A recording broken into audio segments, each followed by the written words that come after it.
So, meron siyang pangalang Denman. The box is Denman. Naalala niyo pa ba ang Denman brush? Sumikat ata to mga 2010. Yung price na to during that time was siguro mga 500, something ganyan. Less than 1,000. We had this exchange gift in our department. Yung exchange gift namin was only 300 pesos. So sabi ko doon, ako na lang magbabayad ng kulang. Ang bait na nakabunod sa akin, ginrant niya yung wish ko, hindi pa niya ako pinabayad ng kulang, di ba? Ang galing. Kaya lang, sad to say, yung brush na yon, hindi pa yata umabot ng taon, nawala siya. Hindi ko na maalala kung paano siya nawala.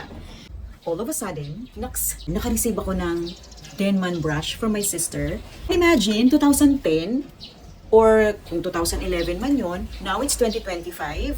Grabe, buhay pa rin siya. Yes. Pero lately, since ano na nga siya, 'di ba? Sobrang katagalan niya na. Nilagyan ko na lang siya ng mighty band. Yun, para mag-hold. Pag nagsusuklay ako, hinuhold ko na lang siya dito. Alam mo yun, para hindi siya talaga totally matanggal. Pero this is a proof that Denman brush is very matibay. Grabe, over the years, no? Ang galing. Ang lambot niya kasi sa buhok. Tapos, ang ganda niya isuklay. Promise.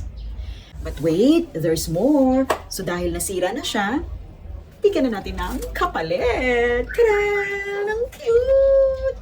So ito na siya. Ngayon ko pa lang siya bubuksan. Napunit na yung kanyang plastic. So meron siyang pangalang Denman. The box is Denman. Ngayon pa lang natin siya tatanggalin sa kanyang plastic. Oh, and look at the color.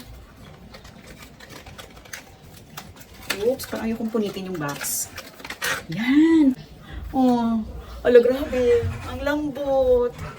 Hala, ang gaan. My gosh. Sobra. Denman.